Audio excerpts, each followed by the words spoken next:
On Friday, April 14th, SpaceX's Falcon 9 launched Transporter 7 into orbit, carrying more than 50 satellites and other orbital equipment. But that wasn't all that was aboard. The ashes of Vietnam veteran and longtime aviator Romeo Howe were launched as well, fulfilling his wish to ultimately go into space.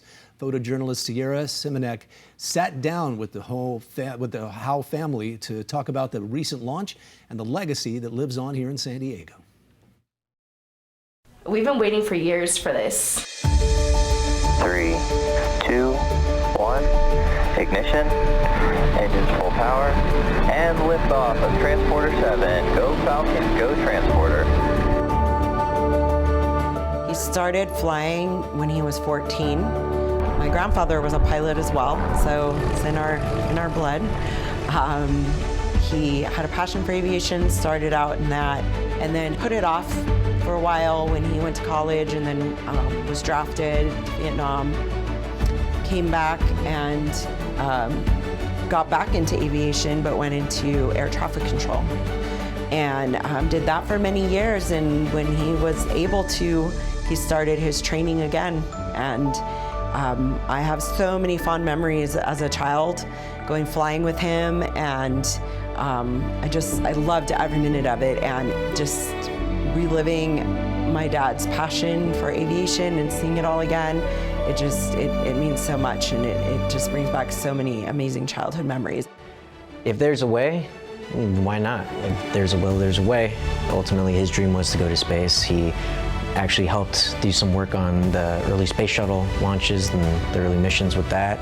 Aside from everything else he did as an engineer and as a pilot and air traffic controller, there's no better way to send off somebody of his caliber, somebody of his passion, than to say, you know what, he wanted to go to space, let's help him get to space. You know, it's, for him, a dream come true. I'm sure he's up there just absolutely loving the view, watching down on everybody, and I really can't think of any better send-off for anybody in aviation than to get to go experience almost the pinnacle of our aviation at the moment, the peak of our technology.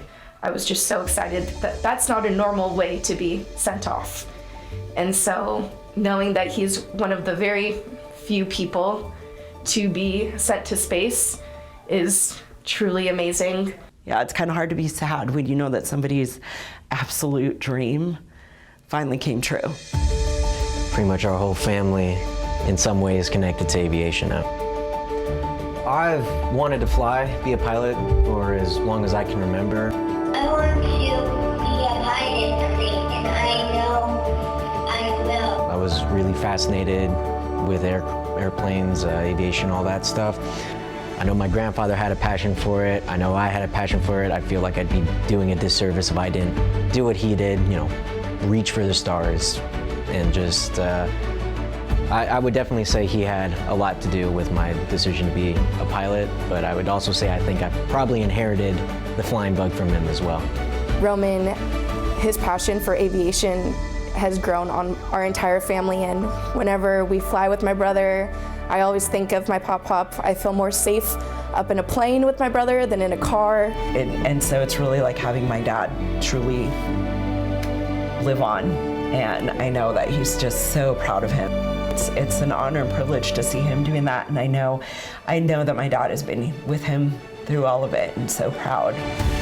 Part of my drive in aviation to be safe, to continue on with my career is it's something that I definitely think my grandfather, his legacy, definitely what it stands for, what all the work that he put into every career path that he had.